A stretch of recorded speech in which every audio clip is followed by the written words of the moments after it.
आज हम 10th class के फर्स्ट चैप्टर का 4th पार्ट करेंगे और इस वाले पार्ट में हम एक्सोथर्मिक, एंडोथर्मिक रिएक्शंस और डिस्प्लेसमेंट रिएक्शंस के बारे में करेंगे। अभी तक हमने पहले रिएक्शंस की हैं। आज जो हमने रिएक्शंस करनी है ये करनी है on the basis of heat exchange, मतलब ऊष्मा के आधार पर हमारी जो रासायनिक अभिक्रियाएं हैं वो कितने प्रकार की होती हैं। मेनली हमारे पास हीट एक्सचेंज की बेसिस पे जो भी हमारी केमिकल रिएक्शंस हैं वो दो टाइप्स की हैं। एक है एक्सोथर्मिक रिएक्शन और दूसरी है एंडोथर्मिक रिएक्शन, ऊष्माक्षेपी अभिक्रिया और ऊष्मा शोषी अभिक्रिया। अब इन दोनों अभिक्रियाओं को हम एक एक करके करेंगे। Exothermic reactions, chemical reactions in which heat is released along with the formation of the product are called exothermic reactions। जिन रासायनिक अभिक्रियाओं में उत्पाद के निर्माण के साथ ऊष्मा भी उत्पन्न हो उन्हें ऊष्माक्षेपी अभिक्रिया कहते हैं। मतलब हमारे पास रिएक्टेंट्स ने कंबाइन करना है या रिएक्टेंट जो भी हमारा है, जब वो प्रोडक्ट बनाएगा तो प्रोडक्ट बनाने के साथ साथ वो ऊष्मा भी उत्पन्न करेगा। अब यहाँ पे एक एग्जाम्पल है बर्निंग ऑफ नेचुरल गैस, हमारी प्राकृतिक गैस का दहन। प्राकृतिक गैस में हमारा मुख्यतः मीथेन होगी।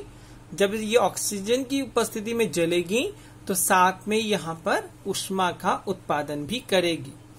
देन और एग्जाम्पल्स है हमारे पास कि अगर आपने जो स्लेकिंग ऑफ लाइम की पीछे रिएक्शन की होगी कि जब हम कैल्शियम ऑक्साइड को पानी में डालते हैं और भुजा हुआ चूना बनता है, कैल्शियम हाइड्रोक्साइड बनती है, तो इसमें ऊष्मा भी उत्सर्जित होती है, ऊष्मा भी निकलती है। सेम इज दिस, जितनी भी हमारे पास न्यूट्रलाइजेशन रिएक्शन है, उदासीनीकरण की अभिक्रियाएं हैं, मतलब अम्ल और क्षार के बीच एसिड और बेसिस की जो भी रिएक्शंस होंगी उन सभी में हीट उत्पन्न होगी, हीट प्रोड्यूस होगी। देन कोई भी हमारा ऑर्गेनिक मटेरियल डिकम्पोज हो रहा है, जैसे हमारे पास कंपोस्ट बनता है, तो कंपोस्ट बनने में हमारे पास ऊष्मा भी उत्सर्जित होगी। Then burning of any combustible material, कोई भी मटेरियल जो जलता है, अभी हमने पीछे एग्जांपल किया नेचुरल गैस का, अभी हम मोमबत्ती जला लीजिए, लकड़ी जला लीजिए, पेट्रोल, डीजल, कुछ भी अगर जलेगा तो ऊष्मा निकलेगी, वो एक्सोथर्मिक रिएक्शंस है।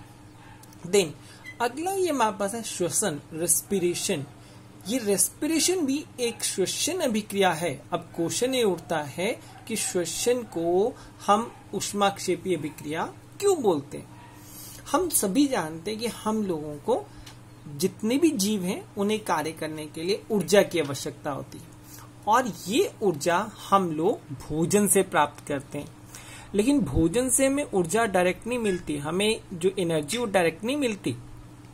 वो एनर्जी जो भी हम फूड खाते हैं वो जब वो डाइजेस्ट हो जाता है और ये डाइजेस्टेड फूड ग्लूकोज के फॉर्म में, सिंपलेस्ट फॉर्म में हमारी सेल के माइटोकॉन्ड्रिया में जाएगा और वहां पर जब हम इनहेल करेंगे ऑक्सीजन गैस आएगी तो वो कार्बन डाइऑक्साइड और वाटर के साथ जो एनर्जी बनेगी वो एनर्जी बनती है एटीपी के फॉर्म में, एडिनोसाइन ट्राइफॉस्फेट के रूप में।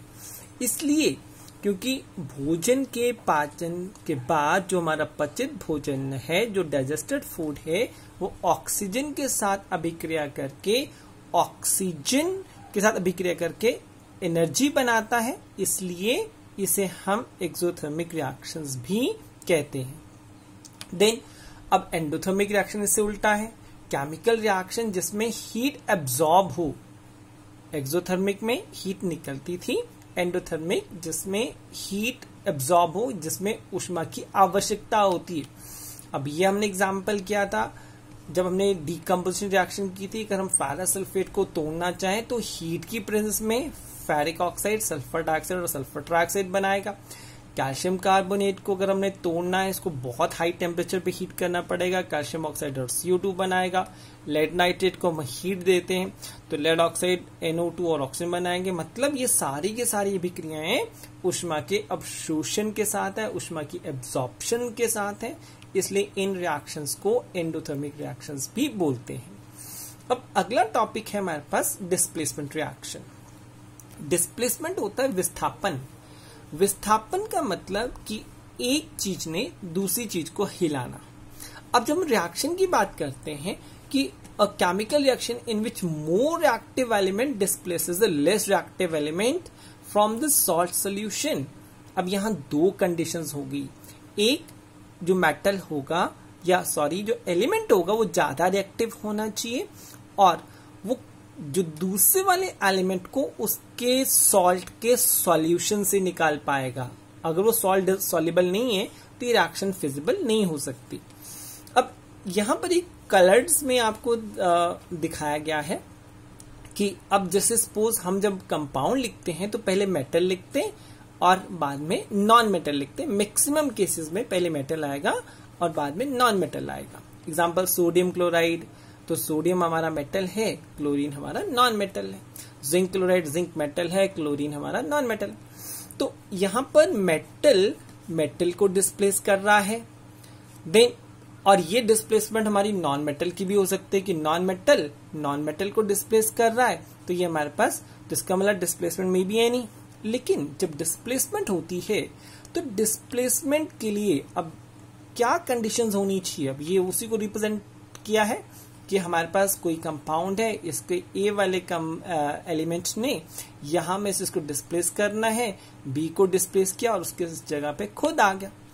अब इसको करने के लिए हमें रिएक्टिविटी सीरीज का पता होना चाहिए, ये अभिक्रियाशीलता श्रेणी क्या है। अगर ये हमें नहीं पता होगा तो डिस्प्लेसमेंट रिएक्शन करना पॉसिबल नहीं है। और इसमें क्या होगा, it is the arrangement of element in order of decrease in the reactivity. मतलब हम मेटल्स को उनकी रिएक्टिविटी के बेस पे जब अरेंज करते हैं तो उससे हम रिएक्टिविटी सीरीज या अभिक्रियाशीलता श्रेणी बोलते हैं। अब ये आपके पास श्रेणी दिया है, potassium, sodium, calcium, magnesium, aluminium, zinc, iron, lead, hydrogen, copper, mercury, silver, gold. मतलब ऊपर से जब नीचे को आएंगे तो इनकी अभिक्रियाशीलता जो है वो कम होती जाएगी। अब इसी को हम बारी बारी एग्जाम्पल्स के फॉर्म में करेंगे कि कैसे रिएक्टिविटी शो करता है या नहीं करता है, कैसे डिस्प्लेसमेंट होती है। Now let we take the example कि हमारे पास कॉपर सल्फेट का सॉल्यूशन है।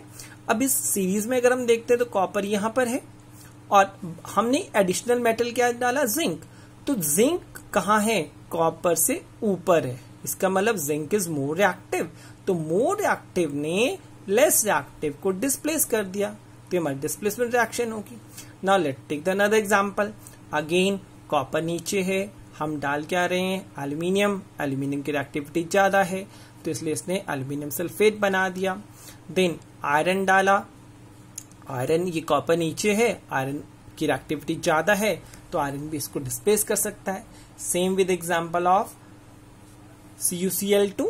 अब कॉपर नीचे है, लेड भी इससे ऊपर है, इसका मतलब इसको आसानी से लेड आसानी से कॉपर को डिस्प्लेस करेगा। अब एक कंडीशन देखिए, सारे के सारा एक्वस है, मतलब ये पानी के अंदर डिसॉल्व है। अगर इनमें से कोई भी सॉल्ट पानी में डिसॉल्व नहीं होता तो ये डिस्प्लेसमेंट रिएक्शन नहीं होती। तो यहां पर हमने रिएक्शन की जिसमें मेटल को डिस्प्लेस कर रहा है। अब एक एग्जांपल ये आपने छोटी क्लासेस में भी किया है कि जब हम कॉपर सल्फेट सॉल्यूशन के अंदर आयरन की नील डालते हैं तो कलर इसका सॉल्यूशन का चेंज हो जाता है। अब देखो स्टार्टिंग में कलर हमारा ब्लू है, बाद में कलर हमारा ग्रीन हो गया। तो ऐसा क्यों हुआ, हमारे पास क्या है, कॉपर सल्फेट, कॉपर नीचे है, आयरन कहाँ है, रिएक्टिविटी में ऊपर है, इसका मतलब iron is more reactive. Iron अगर ज्यादा रिएक्टिव है तो वो कॉपर को आसानी से डिस्प्लेस कर लेगा और जो सॉल्यूशन बना फेरस सल्फेट बन गया, इसलिए कलर इसका ब्लू से ग्रीन हो गया और कॉपर जो होगा वो आयरन के ऊपर स्टिक कर जाएगा। देन अब ये हमारे पास एक एग्जांपल है कि जब भी हम एसिड्स के अंदर मेटल डालते हैं तो जितने भी यहाँ पे अगर हम बात करें मेटल्स की, तो अगर हम इसकी पिछली सीरीज देखें तो हाइड्रोजन हमारा इधर है, जितने भी मेटल इसके ऊपर होंगे जब इनको एसिड्स में डाला जाएगा तो ये सारे के सारे हाइड्रोजन गैस बनाएंगे। अब जिंक को डाला तब हमारी हाइड्रोजन गैस बन गई, मैग्नीशियम को डाला हाइड्रोजन गैस बनी, मतलब they are replacing the hydrogen from the solution. अब इसी तरह से यही हमारे पास नॉन मेटल में भी होगा कि डिस्प्लेसमेंट हमारी नॉन मेटल के साथ भी होती है कि सोडियम ब्रोमाइड में यहाँ पे नॉन मेटल क्लोरीन है और ब्रोमीन है। क्लोरीन इज मोर एक्टिव तो ब्रोमीन को डिस्प्लेस करके सोडियम क्लोराइड बना रहा है, या bromine is more active than iodine तो यहाँ पर आयोडीन बाहर डिस्प्लेस हो गया है और पोटाशियम ब्रोमाइड बन गया। तो अगेन यहाँ पर देखिए इट इज एक्वस सॉल्यूशन। अब इसी को एक्सप्लेन करने के लिए हमारे पास एक वीडियो है जिसमें एक गैस बन रही है हाइड्रोजन गैस। अब इसके अंदर हमने यहाँ पे जिंक मेटल डाला और जिंक मेटल के साथ हम एसिड इसमें डाल रहे हैं, एसिड की रिएक्शन करा रहे हैं। अब यहाँ देखो बहुत सारी बबलिंग हो रही है। ये जो बबलिंग हो रही है, this bubbling it is mainly due to the formation of hydrogen gas. मतलब जब हमने जिंक को हाइड्रोक्लोरिक एसिड में डाला तो ये इसने हाइड्रोजन गैस बना दिया। अब ये देखिए ये हमारा जिंक मेटल है, ये गैस निकल रही है। So this is a type of again displacement reaction. अब ये हमने डिस्प्लेसमेंट रिएक्शंस की बात की कि डिस्प्लेसमेंट रिएक्शंस कैसी होती हैं। तो आज हमने इस वाले पार्ट में दो चीजें की, एक chemical reaction on the basis of heat and second it is the displacement reaction. Thank you.